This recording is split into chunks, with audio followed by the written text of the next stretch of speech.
Ladies and gentlemen, welcome back to the channel. I'm your host, Zach Lags, and as always, I hope you're having a great day, a great life, and a great time.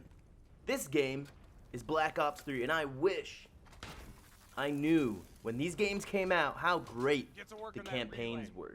Despite the fact that the multiplayer wasn't received as the best of all time, as far as jetpack Call of Duties goes, I think that this was pretty decent, right? A little less annoying than people bunny hopping around corners. But anyway, I wanted to talk about how these older Call of Duties were such gems, and the fact that they were unique from each other, inside and out. And what I mean by inside and out is you can look at this Call of Duty from a different developer than Infinity Ward, Sledgehammer, what have you, and you can see the difference in quality and storyline. But one thing that they did have in common was that they were all action-packed, good campaigns.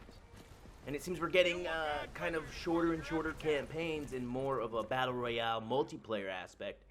So I wanted to come back and just show some clips from this game, some different gameplay. There's some multiplayer in this video. And I just wanted to briefly talk about how good this game still looks. I don't know what year it came out. I think it was probably 4 or 5 years ago if I'm correct. Maybe a little bit older. It had to have been 5 years ago. But anyway, I was just playing this because I realized it was free and I had no idea that there was a campaign to this. I think when I originally got it, I didn't feel like downloaded it. I only downloaded the multiplayer aspect, so I completely blew over the campaign, and wow, it's fun. You know, it looks good. It's like Infinite Warfare's campaign, because I'm in love with sci-fi. I love a good sci-fi game, right? And I think that Infinite Warfare's campaign was one of the best Call of Duty campaigns we had in a while. Besides Modern Warfare 2019's campaign, which was a modern aspect, I think, as far as modern shooters go, that Call of Duty takes the cake, right?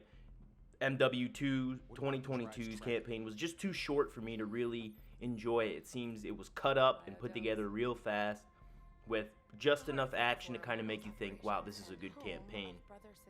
You know, a lot of copy-paste scenarios from older Call of Duties. But what these futuristic Call of Duties did, in my opinion, is they took an aspect of reality and they moved it into the future, right? They gave you these out-of-the-world ideas that were original and they were fun. And these campaigns, especially when they used like celebrities like Ben Browder, who was in the later seasons of Stargate SG-1, he was in Farscape, and a few other sci-fi games and movies and TV shows he was a part of. So it's really cool to see him in this as the main character, the main protagonist. You play as him, along with I can never Stabler from Law and Order. I can never remember his name, but he was in the TV show Happy. I think it was an Amazon series. But anyway, yeah, that was really great. That was a fun time, and I was surprised that they didn't, you know, I was surprised that more of these games didn't come out. You can see here on the screen there's some multiplayer aspect, but I think that they shouldn't go too far into the future, like how Infinite Warfare was. And if they do, get rid of the jetpack stuff, right? Because it wasn't as annoying as jumping, like normal, you know, because even when you jetpacked, it was a slow rise. It wasn't like bunny hopping in MW2 in 2019. You know, it was a slow, progressive jump, and it made a uniqueness to the campaign. And I don't know if you've ever played the game Crysis 2 or Crysis 3. The multiplayer for that, you could jump pretty high and move pretty fast, and a lot of this stuff you did was multitasking between switching to armor and invisibility. You'd run around invisible, and whenever you were about to get into conflict or whatever, you'd switch to armor mode, and it really added a new level of aspect, and for people with ADD to really succeed. And this game kind of did that, because later as I'm playing the multiplayer, there's still a lot of people still play this.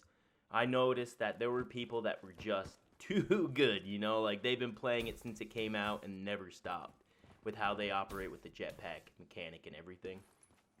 And unfortunately, that's not really my jam, is kind of games like that. I don't mind jumping, like in Crysis, where you charged it up to jump higher, but it used your energy. That's a game to check out. I'm going to do some gameplay on that. I'm a little bit later in the campaign, and I didn't bring the multiplayer back, but I'll bring that game on the channel just to kind of show you guys. It doesn't hold up to time, I think, like most people did. They really touted it as a graphical phenomenon back in the day. But then let's stick to the Black Ops. We're talking about Call of Duty here. So, yeah, but this is the multiplayer. And as you can see, you know, it's still pretty chill. The lobbies are full. And I kind of was trying to find another multiplayer to fill my time, kind of bounce around, bring you guys some different content, just to talk about, you know, and recognize that these games still exist and they're still fun to play. People still play them if you can get past the cheaters and the people who, of course, no matter what multiplayer game comes out, they're gonna, you know, manipulate it and take advantage of things that are broken. But it's still a fun time. It's still good. It still graphically holds up. The gameplay and the smoothness aren't all that's there as a modern game. But if you can get past that, graphically it still holds up. Mechanically and technically it still holds up. Better than any Call of Duty. And I was talking shit with somebody in the lobby, and they and I was like, fuck, thank God the lobby disbands and I don't have to deal with them anymore. And then we were laughing because we forgot that lobbies didn't disband in this game, so we just played against each other again, which is something that was unique, and I think a lot of Call of Duty players and video game players in general, multiplayer, miss that. I sure as heck do.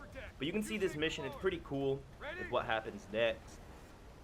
You know, you take over the ship, and then you gotta jump to the other one, and you're crashing through this big city. It was really unique.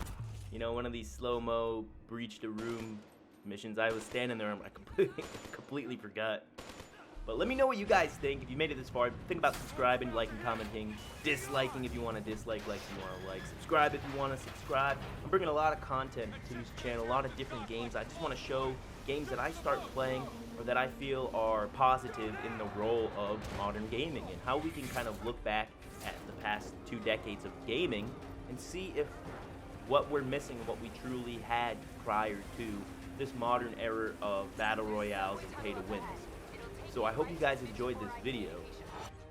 Let me know down below what other games you want to see me play. Dying Light, I think a couple people asked for that. I'm going to try to get that on the channel too. I think I had it on an Xbox. I don't know if I have it on PlayStation, but if it's on sale, I'll buy it and I'll play some of that. But anyway, thanks for tuning in, guys. Take it easy.